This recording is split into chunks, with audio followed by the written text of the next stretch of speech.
नमस्कार दोस्तों, अपनी चंबल नदी चल रही थी और चंबल नदी को आज कंप्लीट करें। फिर एक बनास बची क्योंकि वो महत्वपूर्ण नदी है, तो बराबर चंबल नदी अपनी चल रही थी। देखो चंबल नदी के अंदर शुरुआत करते हैं। कुछ बातें तो जो पहले हो चुकी थी वही बांध हमने कर लिए, अब चंबल नदी का जिक्र करेंगे। देखो वही कहां से निकलती है, वही जगह महू मध्य प्रदेश, जन्नापाऊ पहाड़ी से। इसके बाद में आगे चली ये नदी, तो आगे आने के बाद आपको बताया था कौन सी जगह, वो चित्तौड़गढ़ का कटा हुआ भाग, वहां से प्रवेश की 84 गढ़ से, जिक्र कर चुके, कोई बात नहीं। चलो आगे। अब ये नदी सीमा पर बहेगी, किस किस की, इधर तो है कोटा और इधर है बूंदी। सीमा तो हमने बनाई है, नदी तो जा रही है, हमने कर दी कि इसके इधर कोटा है, इसके इधर बूंदी है। आगे चली, थोड़ा आगे जाने के बाद में ये नदी आ जाएगी ऊपर कौन से जिले में, सवाई माधोपुर में। सवाई माधोपुर, और सवाई माधोपुर के बाद में ऊपर गई नदी और कहां आ गई, करौली में। और करौली के बाद ये नदी ऊपर आ गई धौलपुर में,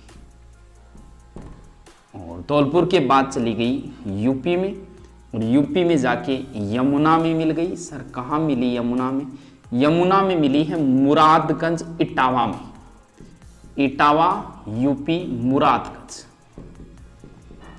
लंबाई वगैरह का भी हमने जिक्र कर लिया। और अब कुछ पूछ रहे थे राजस्थान एमपी की सीमा कितनी बनाती है, लगभग 241 किलोमीटर। ये 6 जिले हैं, 1 2 3 4 5 6। इस नदियों को हमेशा दिमाग में रखा करो, रटना नहीं है, क्योंकि नदियां कोई उछाल नहीं मारेगी। ये कोई नेता नहीं है कि नागौर के बाद सीधे उदयपुर में चले जाएंगे। ये नदियां हैं, अपने क्रम से बहेगी। तभी तो कह रहा हूं राजस्थान का मैप आपको याद होना चाहिए, नौकरी लगना चाहते हो तो। क्योंकि चंबल नदी आई सबसे पहले चित्तौड़, अब पता होना चाहिए चित्तौड़ के ऊपर कौन सा जिला है, कोटा, फिर बूंदी, फिर सवाई माधोपुर, फिर करौली, फिर धौलपुर। क्योंकि ये क्रम से चलेगी, ये तो है नहीं कि कोटा के बाद सीधी धौलपुर में जंप मार ली फिर वापस सवाई माधोपुर में आ गई। तो नदियां हमेशा अपने क्रम से, तो ये उद्गम से कई बार क्रम भी पूछ लेते हैं किन किन जिलों से होते हुए गुजरेगी, दक्षिण से उत्तर, उत्तर से दक्षिण, तो दिमाग में रहने चाहिए। चलो ये नदी अगर हम बात करें 84 गढ़ से भैंसरोडगढ़ के बीच में, यहां पर ये गार्ज बनाती है, मैकिंडर। गार्ज एक तरीके से पहाड़ों को काटने के बाद जो कई बार देखे दो साइड में पहाड़, बीच में छोटी सी नदी बहती है, वो होता है गार्ज, जो ऊंचाई पे देखने एकदम ऐसे लाइन सी दिखनी शुरू हो जाती है। तो ये गार्ज भी बनाती है कहां, 84 गढ़ से भैंसरोडगढ़ के बीच में। अब इस नदी में यहां देखो, ये राजस्थान है, यहां ये नदी है। फर्स्ट ग्रेड पिछली बार ज्योग्राफी में एक क्वेश्चन आया था कि महान भ्रंश घाटी कहां है, बहुत अच्छा क्वेश्चन था, जिसे ग्रेट बाउंड्री फॉल्ट बोला जाता है, किसके अंदर, इंग्लिश के अंदर। महान भ्रंश घाटी बहुत अच्छा क्वेश्चन था, फर्स्ट ग्रेड क्या ज्योग्राफी का क्वेश्चन है, सब्जेक्ट का। महान भ्रंश घाटी कहां है, तो जहां जहां से चंबल नदी बहती है वो पूरा ही महान भ्रंश घाटी है, यानी ग्रेट बाउंड्री फॉल्ट। अगर हम ऊपर से राजस्थान को देखेंगे तो ये नदी की वजह से, क्योंकि ये नदी कोई एक लाइन में नहीं है, किलोमीटरों में नदी है, तो नदी की वजह से राजस्थान का ये पार्ट कटा हुआ दिखाई देता है यहाँ, और यहाँ एक भ्रंश घाटी सी दिखाई देती है चौड़ी। इस वजह से इसे ग्रेट बाउंड्री फॉल्ट कहा जाता है। ये नदी जहां जहां से बहती है, वर्तमान में भी थोड़ी हालत सुधार हुआ है, लेकिन 2 चीजें होती है, एक तो होता है बीड़ और एक होता है बीहड़। बाकायदा एग्जाम में भी पूछा जा चुका है बीहड़ क्या है, बीड़ और बीहड़ में अंतर है। एग्जाम में तो पूछा था कि बीहड़ क्या है, बच्चे करके आ गए थे कि कोई मिस प्रिंटिंग हो गई होगी, बीड़ पूछा होगा। अरे तो बीड़ अलग है, बीहड़ अलग है। बीड़ किसे बोलते हैं, बीड़ बोलते हैं हमारे यहाँ शेखावाटी में घास के मैदान, गोचर भूमि जो होती है, सरकारी भूमि होती है, खालसा भूमि टाइप, पुराने समय में खालसा होती है, वो बीड़ होती है। बीहड़, अब बीहड़ तो बड़ा ही फेमस शब्द है, बड़ा ही प्रचलित शब्द है। आपने कोई फिल्म देखी थी, पान सिंह तोमर फिल्म आई थी, पान सिंह तोमर फिल्म बीहड़ के ऊपर बनी हुई है। बीहड़ के अंदर पुराने समय में, वर्तमान में भी बताते हैं 100-150 आज भी गए डाकुओं की, पुराने समय में यहां डाकू रहते थे और डाकू अपने पास डांग रखते थे। भयंकर जंगल है, मारकर फेंक दिया तो भी 10 मीटर के बाद तो दिखाई नहीं देता, ये हालत होती है 10 फुट के बाद भी। वो अपने साथ डांग रखते थे, क्योंकि पुराने समय में तो हथियार यही था। वर्तमान में तो यहाँ अगर कोई गैंग है भी तो उनके पास आधुनिक हथियार है। तो डांग के ऊपर ये लोगों को लूटते थे इस क्षेत्र में, और इन भीड़ों में जाके घुस जाते थे। हालात ये थे कि पुलिस भी कुछ नहीं कर सकती, ये इतने गहरे, आप देखोगे तब पता चलेगा कि इनमें तो ढूंढना बड़ा मुश्किल काम है। क्योंकि हमेशा एक रूल है, जहां दो राज्यों की सीमाएं मिल जाती है वहां हमेशा ही अपराध ज्यादा होता है। तो यहां पर 2 राज्यों की भी सीमा मिलने लगी, इधर यूपी आ गया, इधर राजस्थान आ गया, इस वजह से भी क्षेत्र हो जाता है ये। तो ये डांग पे लूटते थे, इस वजह से इस क्षेत्र को डांग भी कहा जाता है। तो उस्मान सिंह तोमर की फिल्म में एक डायलॉग था, बाद में हटा दिया था उस डायलॉग को, संसद में मामला उठ गया था। उसमें एक डायलॉग था कि बीहड़ में तो बागी रहते हैं, डाकू तो संसद में रहते हैं। बाद में मामला उठा, फिर इस डायलॉग को हटाया गया था फिल्म के अंदर से। तो वो इन बीहड़ के डाकुओं के ऊपर बनी हुई कि हम तो बागी हैं, डाकू नहीं है। तो ये डांग पे लूटते थे, इसलिए इस क्षेत्र को डांग भी कहा जाता है। अब डांग और लाठी में कोई अंतर तो नहीं है भाई, चीज तो एक ही है डांग लाठी। गांव में कोई डांग कह दे, डांग ले गड़गड़न वाला, और कोई को लाठी कह दी, लेकिन दोनों राजस्थान में अलग अलग है। यहां तो राजस्थान में लाठी है, यानी लाठी सीरीज, और इधर राजस्थान में डांग है। और राजस्थान लाठी डांग भी चाल है। डांग लाठी जैसलमेर में है, लाठी सीरीज बाद में जिक्र करेंगे भौतिक प्रदेशों में। और डांग यहां पड़ता है जहां से चंबल नदी गुजरती है। सर्वाधिक बीहड़ भूमि सवाई माधोपुर में मानी जाती है। डांग की रानी करौली, डांग का राजा धौलपुर से प्रश्न और बना रखे। तो ये थोड़ा सा बीहड़ ध्यान रखना। बीहड़ क्या होता है, नदियां जब बहती हैं तो गहरे खड्डे बन जाते हैं मिट्टी के, उन गहरे खड्डों को बीहड़ कहते हैं।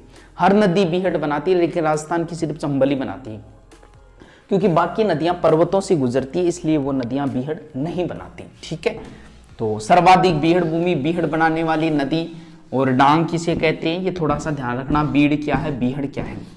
अब इनकी सहायक नदियों का जिक्र करते हैं। कौन कौन सी सहायक नदी, पहले 1-2 नदियों का इधर वाली का जिक्र कर लेते हैं। यहां से एक नदी निकली मेज, भीलवाड़ा, बिजोलिया से। बहुत अच्छा क्वेश्चन आया था कि बिजोलिया किस नदी के किनारे, मेज से निकली, और मेज से निकलने के बाद ये नदी सीधी आके बूंदी में आके इसमें गिर गई। मेज हम मांग कर लेके आए, तो मेज और मांगली, मांगली भी भीलवाड़ा से ही निकलती है मांगली नदी, और थोड़ा आगे जाने के बाद में ये मेज की सहायक नदी है मांगली।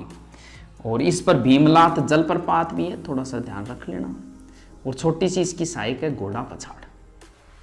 तो इधर इतना ही रखो, मेज और मांगली इधर वाली साइड से आके गिर गई। ये चित्तौड़गढ़, और चित्तौड़गढ़ के बाद में यहां इस तरीके से राजस्थान का वो कटा हुआ भाग है, यानी यहां झालावाड़ है और यहां है बारा। सारे जानते हो इस चीजों को। इधर से कौन सी नदी है, मैं आपसे ये पूछ लूं कि बताओ रे, गागरोन दुर्ग किन 2 नदियों के संगम के ऊपर है। गागरोन दुर्ग किन 2 नदियों के संगम के ऊपर है, तो ये चीज तो आपको रटनी पड़ेगी। कभी गागरोन दुर्ग किन 2 नदियों के संगम पे, आप कहोगे सर गागरोन दुर्ग तो काली सिंध और आहू के संगम के ऊपर है। बस, तो इसकी 2 सहायक नदियां तो आ गई अपने पास। एक नदी का नाम है काली सिंध, काली सिंध। ये नदी निकलती है कहां से, देवास से। देवास गुरुजी कहां पड़ता है, एमपी के अंदर। ये काली सिंध नदी आई और कोटा में आके इसमें मिल गई, और इसके बराबर से ही एमपी से ही नदी निकलती है आहू। कहां से, शाहजहांपुर से। देखो ये सहायक जो नदियां है ना, वो कहां से निकल रही है, बस इतना सा ध्यान रखना है। ये शाहजहांपुर और देवास याद करने की जरूरत है, आप तो बस मेन नदी तो रटना ही रटना है कहां से निकलती है। और इसके बाद में आ जाओ, काली सिंध राव दोनों एमपी से निकलती है। काली सिंध मेन नदी है, वो आके जाके कोटा में गिरी। आहू इसके सहायक नदी है, और यहां इन दोनों के किनारे यहां पर कौन सा दुर्ग है, गागरोन दुर्ग। गागरोन दुर्ग पड़ता है झालावाड़, प्रसिद्ध दुर्ग है गागरोन दुर्ग। बताते हैं कि इसे 1195 में विजल देवराय परमार ने बनवाया था। कभी नाम सुना है संत पिंपा प्रताप सिंह। राजस्थान में प्रताप सिंह नाम से कई व्यक्ति में, एक तो महाराणा प्रताप, एक प्रताप सिंह बार्ट और एक प्रताप सिंह, ये तो इन्हें पिंपा कहा जाता है। तो पिंपा का जन्म स्थान यही रहा है गागरोन दुर्ग। मीठे शाह की दरगाह, यहाँ एक पहाड़ी है, जब भी किसी को सजा देते थे ना, उस पहाड़ी का नाम है गीद कराई। जब भी किसी को सजा देते थे वहां से फेंक देते थे। गागरोन दुर्ग में पृथ्वीराज राठौड़ ने ग्रंथ लिखा था, वेली किशन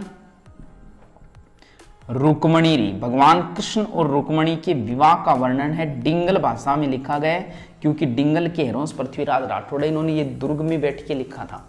कभी डिंगल और पिंगल का बड़े अच्छे तरीके से भाषाओं में जिक्र करेंगे, इनका बड़ा इंटरेस्टिंग है, डिंगल पिंगल बोलेंगे भी, सुनाएंगे कभी। पृथ्वीराज राठौड़ बड़े प्रसिद्ध व्यक्ति हुए थे, अकबर के दरबार में थे। और ये ग्रंथ ऐसा आता है कि ये ग्रंथ लिखने के बाद भगवान कृष्ण के चरणों में अर्पित करने के लिए गुजरात जा रहे थे। भगवान कृष्ण स्वयं इस ग्रंथ को सुनने के लिए आए थे। पृथ्वीराज राठौड़ ने मरने से पहले ही बता दिया था कि मेरी मृत्यु आज से 6 महीने बाद मथुरा के विश्रांत घाट पे होगी। अकबर ने बताते कि उनकी बात झूठी करने के लिए उनको दक्षिणी भारत में भेज दिया था। कुछ दिनों बाद अकबर के दरबार में कवि आया और उसने आधी कविता बोली, बोले इसको पूरी करके दिखा दे। तब किसी से पूरी नहीं हुई, इतने में 6 माह पूरा हो गए। पृथ्वीराज राठौड़ को बुलाएगा, पृथ्वीराज राठौड़ ने वो कविता पूरी की, फिर उनकी मृत्यु हुई थी। तो इनके वंशज पृथ्वीरोध कहलाते हैं, जो ददरेवा का अंदर बताए जाते हैं वर्तमान में। तो वेली किशन रुक्मणी ग्रंथ बड़ा प्रसिद्ध ग्रंथ है, जो गागरोन दुर्ग में पृथ्वीराज राठौड़ ने लिखा।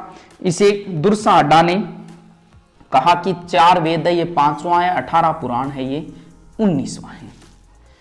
तो इसकी सहायक नदी गागरोन दुर्ग, गागरोन काली सिंध और राहू, और मेन नदी है काली सिंध। इसके बराबर में एमपी से आती है इसकी लगभग सहायक नदियां। इसके बराबर से वैसे तो 2 धाराओं के रूप में आपको नहीं याद करना। एक धारा तो है वैसे घोड़ा पछाड़ और एक अजनार, और नदी का नाम है परवन।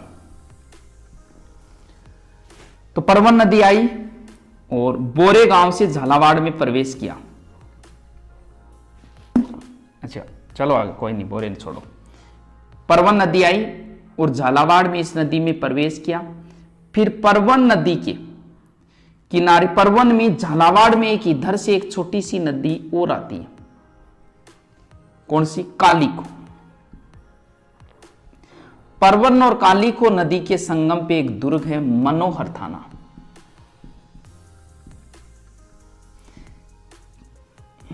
कहते हैं कि प्रारंभ में भीलों ने बनवाया था, फिर ऐसा भी आता है कि इसे चूड़ामन जाट ने बनवाया था। खाताखेड़ी नाम था पहले। तो परवन और कालीखो के हिसाब से आप याद रखोगे, क्या रखोगे? परवन, दो इसकी सहायक नदियां दुर्गों से याद रखना, एक तो गागरोन दुर्ग से, दूसरी मनोहर थाना दुर्ग से। तो परवन, कालीखो, और परवन आगे गई और फिर किस में जाके, कोटा में जाके काली सिंध में मिल गई, यानी काली सिंध की ही सहायक नदी है ये। ठीक है, आ जाओ, बस थोड़ी सी बची है, कोई ज्यादा टफ नहीं है। आगे वाले, हाँ, इस नदी के किनारे यहाँ पर परवन में एक अभ्यारण्य है, शेरगढ़, यानी शेर परवाह नहीं करते, शेरगढ़ परवन। शेर के अंदर शेर नहीं है, सांप है। शेरगढ़ अभ्यारण्य शेरों के लिए फेमस नहीं है, सांपों के लिए फेमस है। सांपों की सनस्थली है, और सांप और अजगर दोनों अलग अलग है।